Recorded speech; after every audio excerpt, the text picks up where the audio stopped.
Does it ever feel like you're a marketing professional just speaking into the void? But with LinkedIn ads, you can know you're reaching the right decision makers, a network of 130 million of them, in fact. You can even target buyers by job title, industry, company, seniority, skills, and did I say job title? See how you can avoid the void and reach the right buyers with LinkedIn ads. Spend $250 on your first campaign and get a free $250 credit for the next one. Get started at linkedin.com/campaign. Terms and conditions apply. New Year, same extra value meals at McDonald's. So now get 2 snack wraps, plus fries, and a medium soft drink for just $8. For limited time only. Prices and participation may vary. Prices may be higher in Hawaii, Alaska, and California, and for delivery.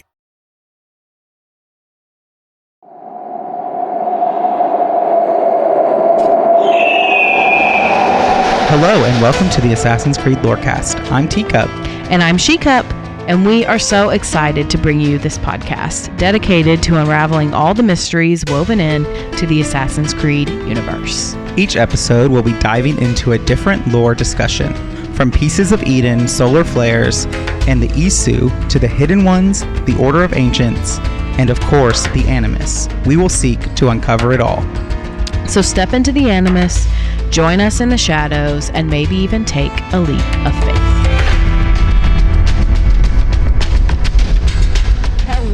Welcome to the Assassin's Creed Lorecast. My name is Shelby. You also know me as She-Cup, and I'm here with my co-host. Hey, I am Austin or Teacup. That you are, and we are back with another Assassin versus Templar. So, Austin, I'm just going to turn it over to you and let you introduce our person for the day.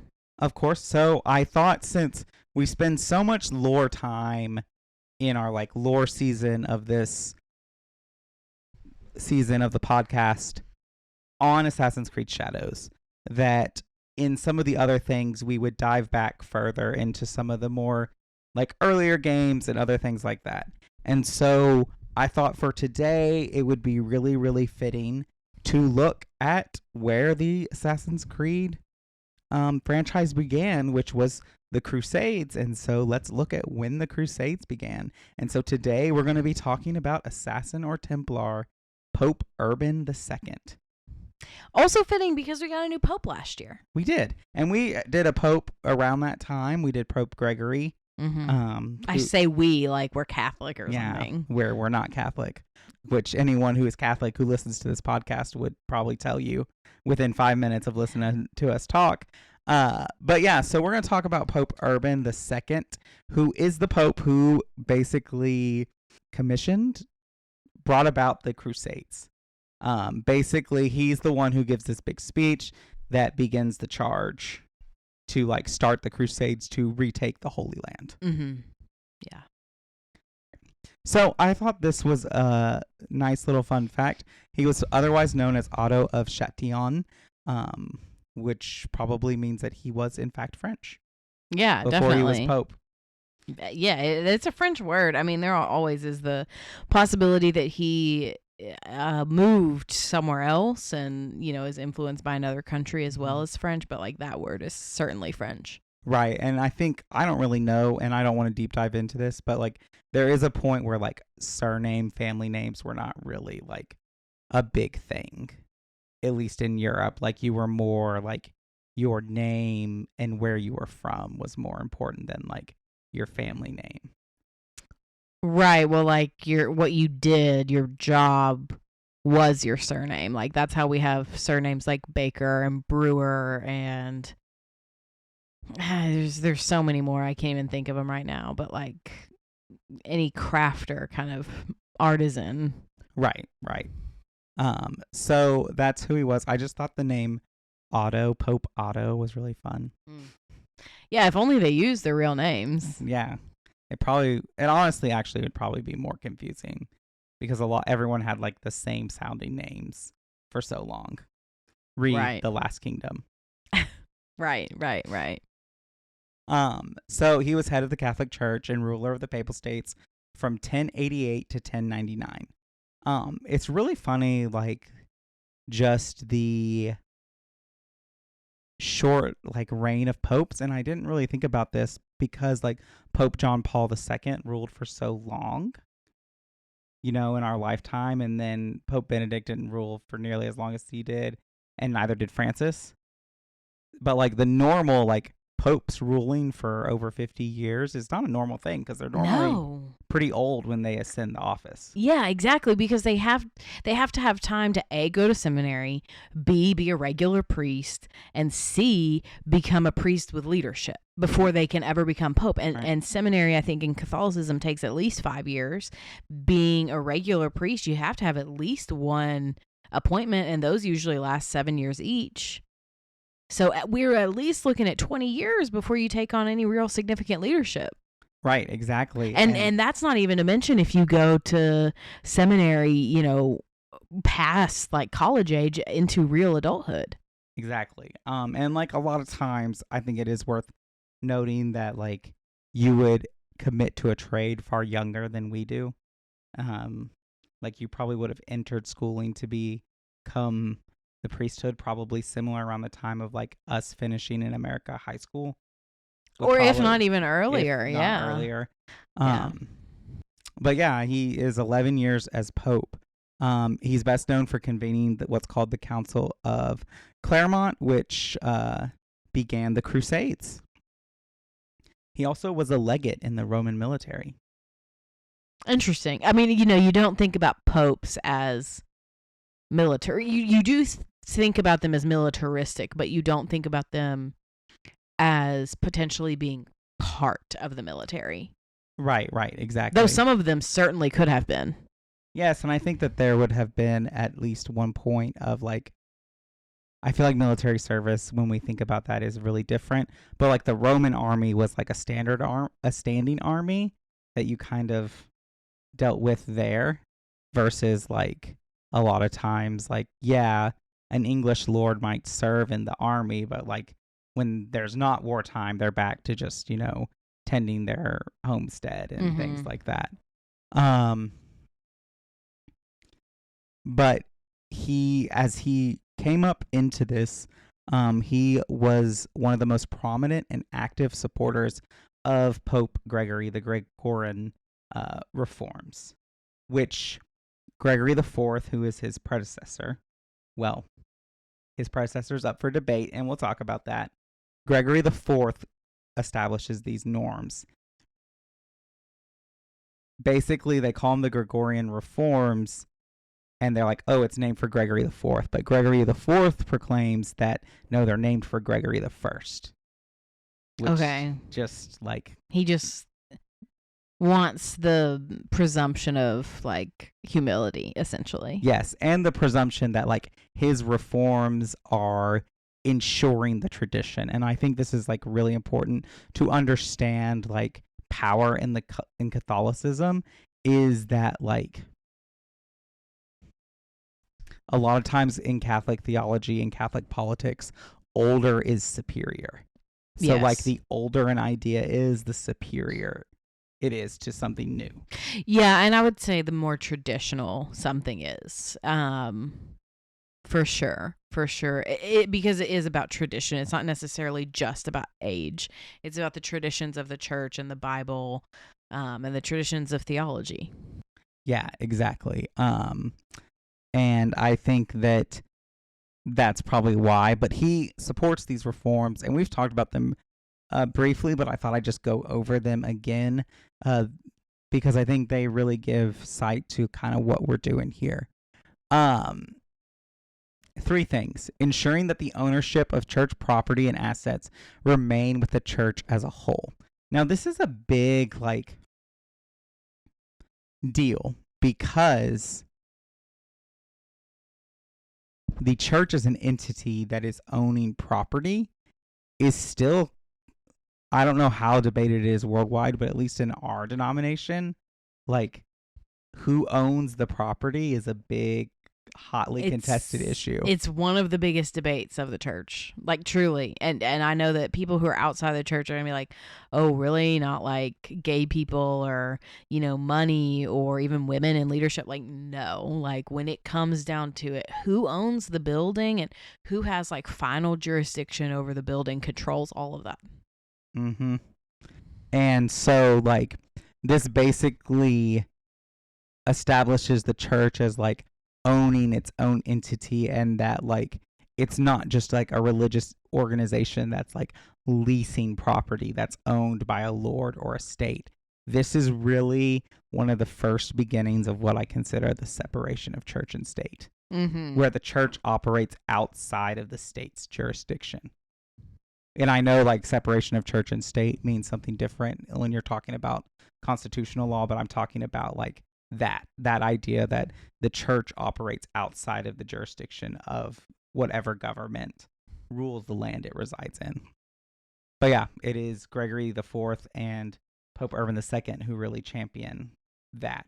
And part of that is that Holy Roman Emperor, and we'll talk about him, and the Germanic princes at the time were attempting to hold church property as ransom. And it is also worth knowing that like the Basilica of St. Peter and like the Vatican as we know it did not exist. Right. That does make a big difference in like conversations about property. Right. Like these huge buildings that they had did not exist. We're talking about like little local churches that exist in towns and other things like that. I mean, I do think it's significant to say like they did have, you know, basilicas, they did have cathedrals. It just wasn't quite as grand as what you may be picturing today. Yes. And then they kind of like this, they were prohibiting simony, which is the act of selling church offices, rolls, or relics, or bestowing offices on secular leaders as rewards. Basically, you can be, you know, a priest in the church for your service as a secular leader. Right. Like, if you give us this law, then I'll make you a priest just because you've done that as a legislator. Right, exactly. Which is highly unethical. Completely unethical. And it's not, the things that they're doing are not in it of themselves bad things. Like the reforms, you mean? Yes. Yeah. And this is also celibacy for clergy. Now, I found this interesting because I've never really researched the history of this doctrine coming out. This was really interesting that like one of the big debates in this was less about like clergy remaining pure and abstaining from flesh, but it was the sense of nobles sending children into the clergy and then marrying them to other noble families. So those clergy would be beholden to those families because of where they were married from. Yeah, exactly. Well, and it's the same thing that nobility did to other nobility. Right. And so I just think that, again, like these other two really stem from the first one about property. Like all of these are about establishing a separation of church and state.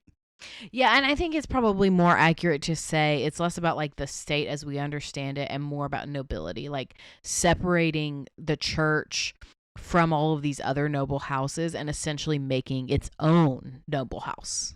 Mm-hmm. Exactly. And I think that a lot of these reforms were about liberating the clergy from the influence of the state reform. Now, celibacy has then evolved since then to these conversations of purity, and they've added theology behind it. Yes, but the theology behind it initially was about maintaining that the church can operate under the will of God and not the will of the state. Right. Again, what I'm saying, like, not in it of itself bad things. Right. No, like it's a great urge to, you know, want to make sure that like no one singular noble family can dominate what the church says and teaches and does. Like that's a great thing. But as with anything that humanity does, I don't even think this is just a church thing. We put one great thing forward and the people that were going to use the church or the entity for bad before the law are going to find a way to misuse the new thing. Exactly. I just think it's human nature. All right. Exactly.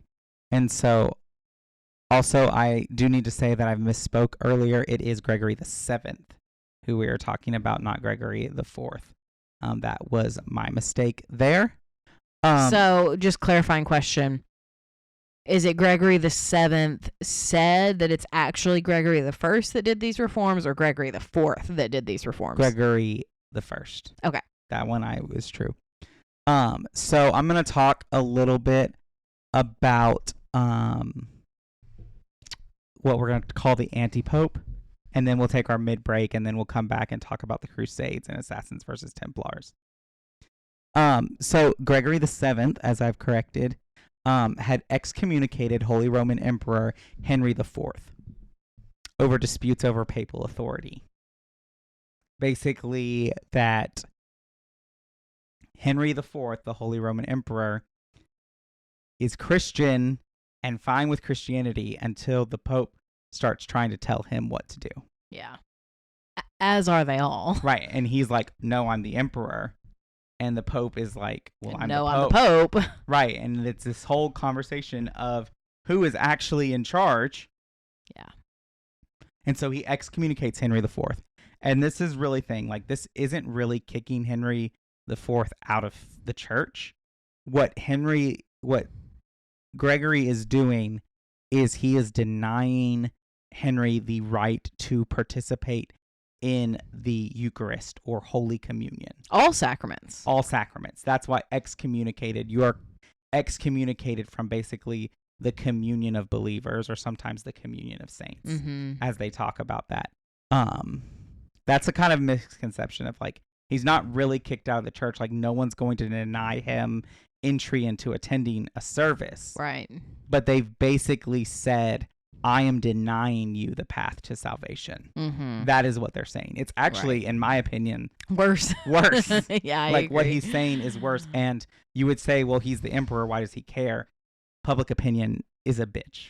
Well, yeah, that. And also, like, let's just pretend. I don't know how old Henry IV is at this point, but let's just pretend he's like 21. He's not married. He doesn't have children, whatever. Like, that means he can't get married in the church. He can't baptize his children in the church. He can't confirm his children in the church. His children can't take First Communion. His children probably can't take the sacraments. And if they can, he can't be there for them. He can't go to confession. He can't confess his sins on his deathbed. You know, so this is like a lifelong kind of punishment thing. Yes, it's a big deal. And like, especially, I don't know how young he is. We're not really talking about Henry IV in this. It's a big deep dive, but like, if he is young and he can't, the church is the way you get married. Like, if he wanted to have an official marriage of like have an empress, he would have to be married in the church, because that is the only legal entity that could do it at the time. Right, exactly. So, unless he created something himself, but right. So basically, Henry says, okay, you're going to attack me spiritually. I'm going to attack you physically. Okay. And he takes over Rome. That's the game that you play when you're the emperor. Right. I mean. And he installs Pope Clement III, also known as the Anti-Pope, which is just one of my favorite pieces of religious history. The installment. Is this when they have 3 popes at one time? No, it's a later time, and there are other. Clement, I believe, is one of the first anti-popes, but he is not the last. Okay, great, love it. So basically, eventually, Urban dethrones the anti-pope with the support of the English crown, and he gains by basically supporting the work that Anselm of Canterbury was doing for theological reform. Which, if you are at all a student of theology, this is a big name. The big name of one of, probably not a patriot, like a early father, but like, this is a person who, like, after the church has like established his doctrine, did a lot to clarify that doctrine and really establish that. Yeah, did a lot of work in like philosophical theology. Yes. Between him and Thomas Aquinas, like, that's Catholic. That's Catholic theology. Yeah, exactly. And so that's a big deal. Yeah, I just think it's really interesting that like we're involving England now for numerous reasons. I think the 2 biggest reasons are like well, first of all, we're like bringing back the original papacy with the help of the country who would like then soon after go on to be like the second biggest change in Catholicism after the Protestant Reformation, with Henry VIII, also named Henry. But then also secondly, Also about papal authority. Exactly. But then secondly, interesting to me, R.E. Teventer. Also interesting to me regarding Templar and assassin groups is we know that England is a Templar stronghold. Right. And like this is important to know. We're not that far removed from the time of Alfred the Great. From the time of Alfred the Great. A few hundred years. Yes. England is brand new. Like the concept of an England is brand new. Yeah. Yeah, very significant. And, you know, anytime I see the word England in regards to Assassins versus Templars, my Templar alarm bells start dinging. Mm-hmm. Definitely. It's also worth noting that, like, we are not that far removed from one of the biggest splits in church history, which is in 1054. 50 years, yeah. Yeah, where the East and West church split for what, like, Urban is establishing what is going to become Roman Catholicism. In the East, they're establishing what's going to become like Eastern Orthodoxy, Russian Orthodoxy, Greek Orthodoxy, all these different orthodoxies. So this is a big deal. This is a defining moment. Like all the the dust is beginning to settle on this big split, and these entities are having to define themselves. Yeah, and I can imagine that it would be a time of great upheaval. Yes. And we'll get to that when we get into Urban's first big decision. Or after his the biggest, mid-break? After his mid-break, the Okay. big decision that he makes. All right, well, let's head to the mid-break. All right.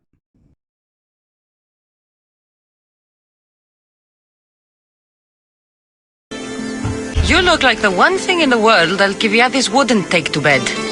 Can you even see out of that thing? Mock all you want. When those Malakas and Zakros see this beast charging towards them, they will know fear! Let's start light. Tell me a joke. Why must samurai always battle one another? Because there is only one way for a samurai to get ahead. Ahead. I did not say it was a good joke. Makose! Shoot! Shoot a flying demon! All right, welcome to the middle of the show. This is where we take time to do all the things that have to do with the lore cast and not the lore of Assassin's Creed. So the first thing that we do every time is thank all of our amazing patrons. Thank you all so much for supporting us financially. We couldn't keep making the show without you. And as it is January, that means we've got a new slate of merch designs coming up for you for all of our patrons at tier 2 and higher.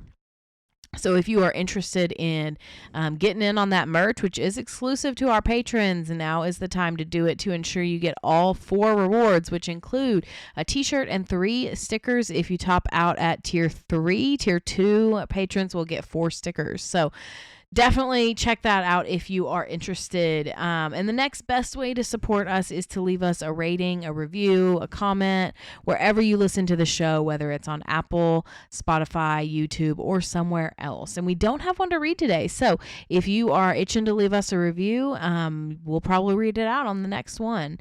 And then the last thing that I have to tell you about is our Discord server. It's the best place on the internet. We always say that. If you've got thoughts about any game you're playing, whether it's Assassin's Creed, Expedition 33 Game of the Year, or something else, come check it out. We would love to chat with you. And with that, I think we can get back into the show. All right, let's do it.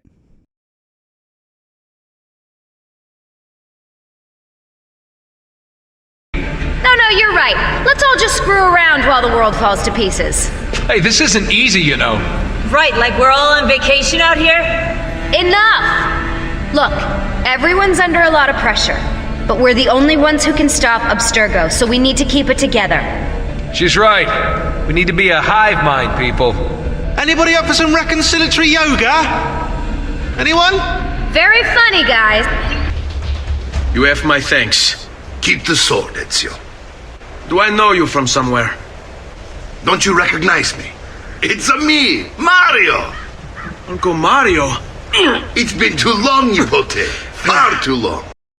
Malaka! Malaka! Malaka! On November 27th, 1095, Urban delivers a speech at the Council of Claremont, which was a council that was to decide a lot of church policy and doctrine and other things like that. He gives this speech there that would ignite the First Crusade.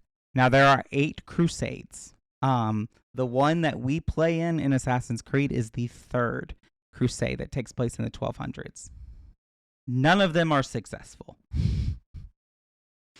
Some are more successful than others. Yes, but I mean, the third one is like, that's the one you think of. When you think of the Crusades, you think of the Third Crusade. The one with Richard Lionheart, the one that Robin Hood takes place in, the one with Saracens, all of these things. Like, that is the Third Crusade in the 1200s. So we're before that. We're well before that. Only like a couple hundred years. Yes. But in this speech, he calls for good Christians to wrest the Holy Land, Jerusalem, and basically the Middle East, a lot of that, away from the heathen, specifically the Islamic Muslim people who live there currently. I thought it was interesting that we don't actually have a written transcript of this speech. Especially considering like it was given at an ecumenical council. They were probably lost. Probably. You're probably right. But all records are either secondhand accounts or written down several years after the speech. So either people writing it down who heard about the speech or people who were there writing it down years after it was given, which is not really that reliable of a transcript for what was actually said. Odds are the gist of what he was trying to say is still there, given the like importance on accuracy that would have been placed on writing these things down, but probably not word for word. A historical chronicler called Robert the Monk, who is established with having possibly have been there, but we don't know. He has Urban saying these words, and I just thought we could read it and then kind of talk about it. This land, which you inhabit, shut in on all sides by seas, surrounded by mountain peaks, is too narrow for your large population. Nor does it abound in wealth. It furnishes scarcely food enough for its cultivators. Hence, it is that you murder one another, that you wage war, and that you frequent your parish by mortal wounds. Let therefore hatred depart from among you. Let your quarrels end. Let war cease. And let all dissension and controversy slumber.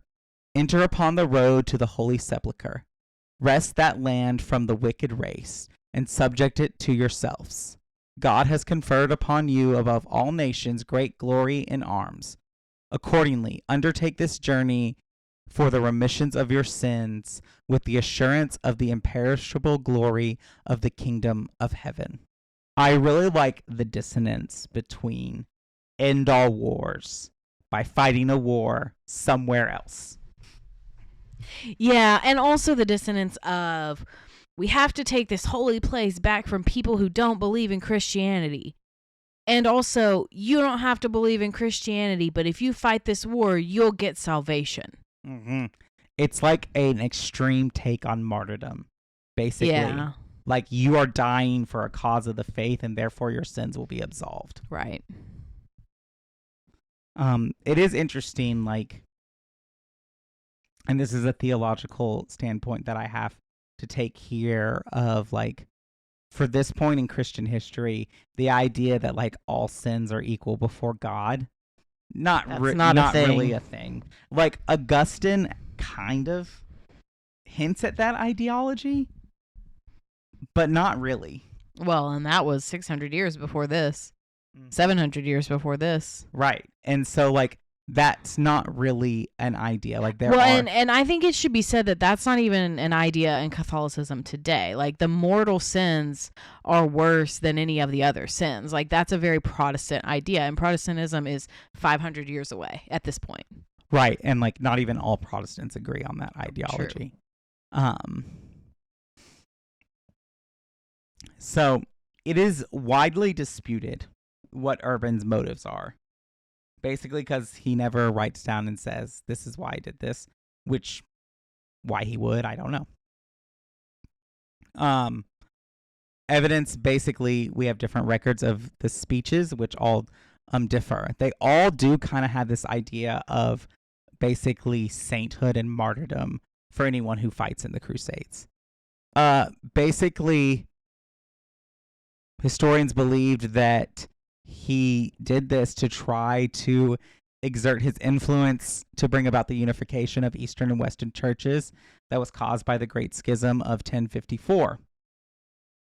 Others believe that he saw a great opportunity to gain basically his legitimacy as Pope, and which he was at the time of giving this speech contending with Clement III.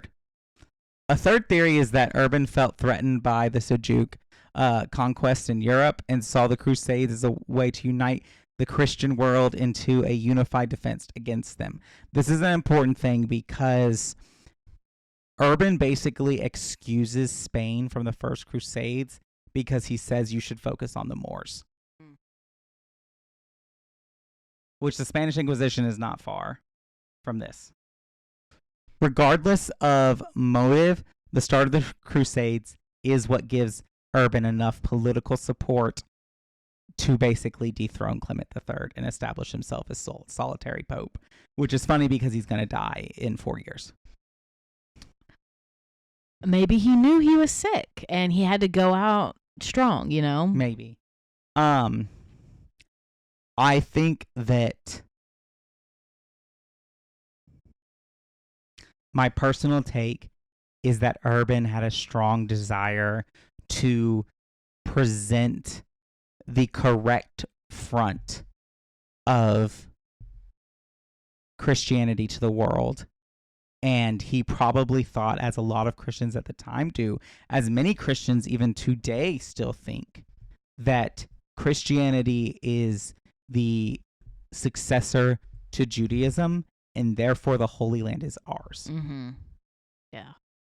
Like it is ours by birthright.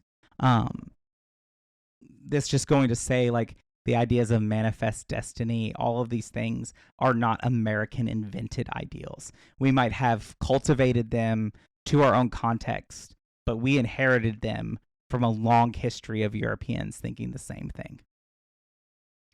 Right, exactly. I know it's really popular to hate on America these days, and like for good reason. But like we didn't invent our problems, our racism, our xenophobia, our every ism out of nowhere. Like it didn't just get invented by us. We learned it from the countries that colonized this nation originally. Mm-hmm. And so that's really important. Any thoughts on Urban? I know, like, in a, like, 21st century, like, theology, Christian history lens, he's not really looked upon favorably at all. No, not at all. No, not at all. Because I think, I mean, sure, there are some segments of the population that like are okay with the Crusades, but I think most people in history and religious settings can say like, yeah, this was a bad decision for numerous reasons. Like, A, you wasted a lot of lives. You caused a lot of hardship among people for no reason. You lost. You spent money you didn't have, and you just decimated generations of people for no reason. Yes, there's all that. And then also you put theology behind it to do something that's like not really a commandment in the Bible. We can set all that aside, I think, for now, because I do think that Urban's motivations are not religious. They are not theological. I think that they are political. And yes, theology is and can be political, but I think in this instance, he was really only considering the political ramifications. I don't think it's as easy as to just say, oh, well, here's the one reason why he was pro, starting this war. I think there were probably numerous reasons, chiefly unseating Clement III. But also, I think that there's probably a lot of like, hey, I want to live up to my name. I want to make a statement for myself. We've got to push these other people groups back. We've got to build up the church again so that we could potentially fight the empire if we needed to in another generation. I think there's a lot of factors that go into that. I think probably what happened, in my own little historical headcanon, okay, I think a cardinal, or even if cardinals didn't exist, like the equivalent of a bishop from that area, came to Urban and said, we need help. Christianity is drowning over here, and we need some kind of support. And Urban looked at that and saw an opportunity. Yeah, I can use this. Yes. Yeah, I agree. And I think I'm just going to transition us into Assassin versus Templar, because I think that fits perfectly, right? Like, we know that the church is a bastion for Templars, but it's just too coincidental for me that A, he's starting a war, B, he's a pope in the church, C, he is an ousted, unpopular pope in the church who's trying to get his seat back. And then lastly, that he gets help from England to do so. To me, that screams Templar. I think that's probably fair. And it's also worth noting that the transition to Templars and the emergence of the Knights Templar is not far from here. Mm-hmm. And they're a militaristic group. He has a history in the military. True. I think that's all things. We actually know very little about like his actual personal beliefs other than like what he supported. And when I look at like what he supported church policy wise, it's kind of like it doesn't like endear him to the Assassins for me, but it also doesn't like fully put him in the Templar camp for me. The only thing that does that is the church does serve as like a Templar bastion for a long time, and like his goal is like shoring up the independence of the church away from the states and ensuring the state's influence on, or the church's influence on said states. And I think that probably is very Templar. Yeah, I think you could possibly make an argument that he's not a Templar, because I think that his kind of focus on like the church being its own thing does kind of lend itself to at least somewhat of a compelling narrative about like, hey, we want the church to be its own entity. We want the church to be about the church. We want the church to be about its own religion and not, focused on politics and all this other stuff like the Templars. I think you can make that argument. But there is no way you can argue that this man would have been an assassin or an assassin ally. No, I don't think, and I don't think they would have trusted him. No way. No way. There is a sense, ironically, to work with the Assassins and really adhere to the Assassin's Creed, you have to have a strong sense of altruism. It's why like Berg and Hatham, given different circumstances, would make assassins, because there is that sense of like, they want to better humanity. Mm-hmm. Yeah. And I think like Berg and Hatham, at the end of the day, what makes them different from the other Templars is they don't believe that they have to be the ones who better humanity. Mm-hmm. I see what you're saying with that. Yeah. Which is a very Templar idea, is that the only it has to be us. We're the only ones who can better the world and humanity. Yeah. I definitely hear what you're saying there. So I definitely think I land firmly in he is a Templar, though I will acknowledge that, like, as a very important historical figure, we actually don't know that much about him. Well, and I think that that's pretty common in this era and prior to this era. Exactly. All right. Any last thoughts? Otherwise, we can wrap it up. Not really. I just think he's embodies everything the Templars ideal. So that's fair. But thank you for doing this research. Thank you for bringing this one. It was good to be back. And thank you for listening to the Assassin's Creed Lorecast. We'll see you next time.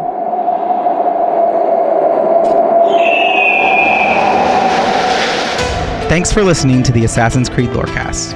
If you have any lore questions, theories, or topics you'd like us to unpack, join our Cups Podcasting and More Discord server. It is the best place on the internet. You can also support the show financially and ensure its continuation by becoming a patron at patreon.com/aclorecast. If you enjoyed the show or learned something new today, please subscribe, leave us a review, comment or rating, or join our Patreon. The Assassin's Creed Lorecast is part of the Robots Radio Podcasting Network. If you enjoyed our show's intro or outro music, give a big shout out to Pipeman Studios. And until next time, Assassins, and remember, stay in the shadows to serve the light.